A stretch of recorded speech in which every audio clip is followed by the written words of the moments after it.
नमस्कार दोस्तों, जय माता रानी की। दोस्तों आज के हमारे इस वीडियो में हम आपके लिए शनिवार के व्रत की बहुत ही प्यारी और रोचक कहानी लेकर आए हैं। दोस्तों एक समय की बात है, एक बार सभी नवग्रहों में सूर्य, चंद्रमा, मंगल, बुध, बृहस्पति, शुक्र, शनि, राहु और केतु में बहुत भयंकर विवाद छिड़ जाता है। इनमें सबसे बड़ा कौन है, सबसे बड़ा कौन है। सभी आपस में झगड़ने लगे और कोई निर्णय ना ले पाने के कारण देवराज इंद्र के पास पहुंचते हैं। इंद्र इससे घबरा जाते हैं और निर्णय देने में अपनी असमर्थता जताते हैं, परंतु उन्होंने कहा कि इस समय पृथ्वी पर राजा विक्रमादित्य हैं, जो कि अति न्यायप्रिय राजा हैं। वे ही इसका न्याय कर सकते हैं। सभी ग्रह एक साथ राजा विक्रमादित्य के पास पहुंचते हैं और अपना विवाद बताते हैं, साथ ही निर्णय के लिए भी कहते हैं। राजा इस समस्या से अति चिंतित हो उठते हैं, क्योंकि वे जानते हैं कि जिस किसी को भी छोटा बताया वह क्रोधित हो जाएगा। तब राजा ने एक उपाय सोचा। उन्होंने स्वर्ण, रजत, कांस्य, पीतल, सीसा, रांगा, जस्ता, अब्रक और लोहे से 9 सिंहासन बनवाए और उन्हें इसी क्रम में रख दिए। फिर उन सबसे निवेदन किया कि आप सभी अपने सिंहासन पर स्थान ग्रहण करें।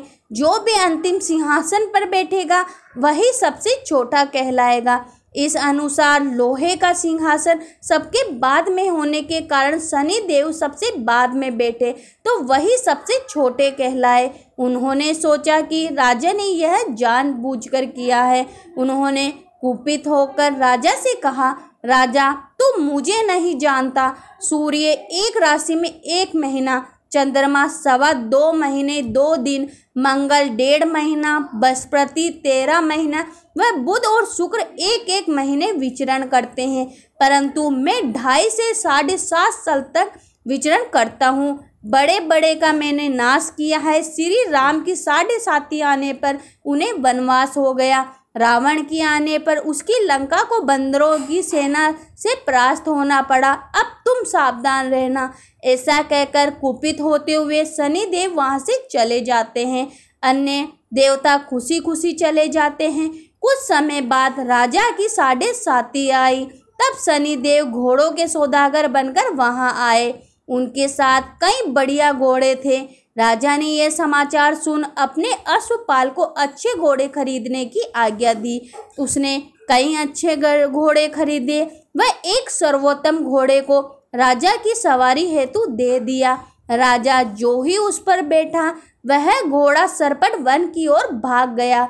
विभीषण वन में पहुंचकर वह अंतर्धान हो गया। राजा भूख प्यास से भटकता रहा। तब एक गांववाले ने उसे पानी पिलाया। राजा ने प्रसन्न होकर उसे अपनी अंगूठी दे दी।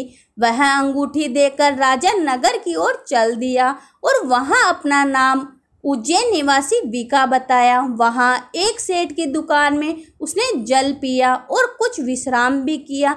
भाग्यवश उस दिन सेठ की बहुत ज़्यादा बिक्री हुई। सेठ उसे खाने आदि को देकर खुश होकर अपने साथ ले गए। वहां उसने एक खूंटी पर देखा कि एक हार टंगा है, जिसे खूंटी निगल रही है।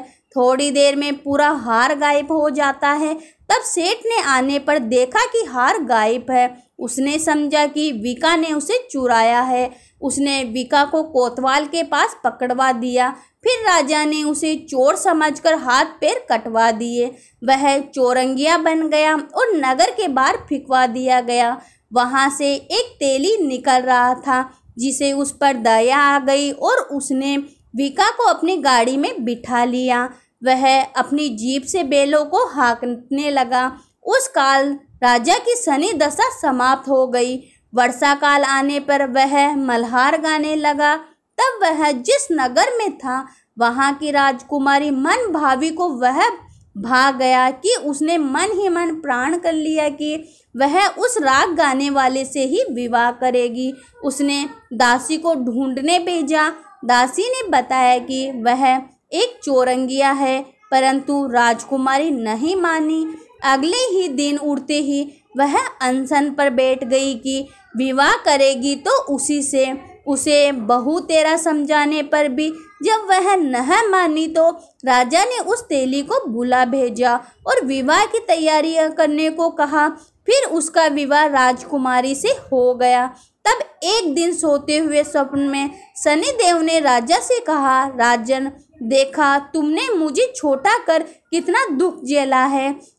तब राजा ने उससे क्षमा मांगी और प्रार्थना की कि हे शनिदेव, जैसा दुख मुझे दिया किसी और को न देना। शनिदेव मान गए और कहा, जो मेरी कथा और व्रत करेगा उसे मेरी दशा का कोई दुख न होगा। जो नित्य मेरा ध्यान करेगा और चींटियों को आटा डालेगा उसके सारे मनोरथ पूर्ण होंगे। साथ ही राजा को हाथ पैर भी वापस दे दिए। आँख खुलने पर राजकुमारी ने देखा तो वह आश्चर्यचकित रह गई। बीका ने उसे बताया कि वह उज्जैन का राजा विक्रमादित्य है। सभी अत्यंत प्रसन्न हुए। सेठ ने जब सुना तो वह पैरों पर गिरकर क्षमा मांगने लगा। राजा ने कहा कि वह तो शनिदेव का कोप था, इसमें किसी का कोई दोष नहीं है। सेठ ने भी फिर निवेदन किया कि मुझे शांति तभी मिलेगी जब आप मेरे घर चलकर भोजन करेंगे। सेठ ने अपने घर नाना प्रकार के व्यंजनों से राजा का सत्कार किया। साथ ही सबने देखा कि जो घूटी हार को निगल रही थी वह उसे उगल रही थी। सेठ ने अनेक मोहरे देकर राजा का धन्यवाद किया और अपनी कन्या श्री कंवरी से पाणिग्रहण का निवेदन किया। राजा ने सहर्ष इसे स्वीकार लिया। कुछ समय पश्चात राजा अपनी दोनों रानियां मनभावी और श्री कंवरी को सभी उपहार सहित लेकर उज्जैन नगरी को चले गए। वहां पुरावासियों ने सीमा पर ही उनका स्वागत किया। सारे नगर में दीपमाला हुई, वह सबने खुशी मनाई। राजा ने घोषणा की कि मैं शनिदेव को सबसे छोटा बताया था, जबकि असल में सबसे सर्वोपरि है। तब से सारे राज्य में शनिदेव की और कथा नियमित होने लगी। शनिदेव की पूजा पाठ होने लगी। सारी प्रजा ने बहुत समय खुशी और आनंद के साथ बिताया। जो कोई शनिदेव की इस कथा को सुनता है या पढ़ता है उसके सारे दुख दूर होते हैं, उसकी सारी मनोकामनाएं पूरी होती है। व्रत के दिन इस कथा का पढ़ना बहुत जरूरी होता है, जिससे व्रतकर्ता को व्रत का फल जरूर मिलता है। तो दोस्तों, ये थी शनिदेव महाराज की बहुत ही प्यारी कथा। तो दोस्तों, कैसा लगा आपको ये वीडियो, आप हमें कमेंट बॉक्स में बताएं तथा अपने दोस्तों और रिश्तेदारों को इसे ज़्यादा से ज़्यादा शेयर करिए। और हाँ दोस्तों, अगर आपने मेरा चैनल सब्सक्राइब नहीं किया है तो दोस्तों उसे जल्दी से सब्सक्राइब कर लीजिए, ताकि मेरे ऐसे ही वीडियो आपको जल्द ही मिल सके। धन्यवाद।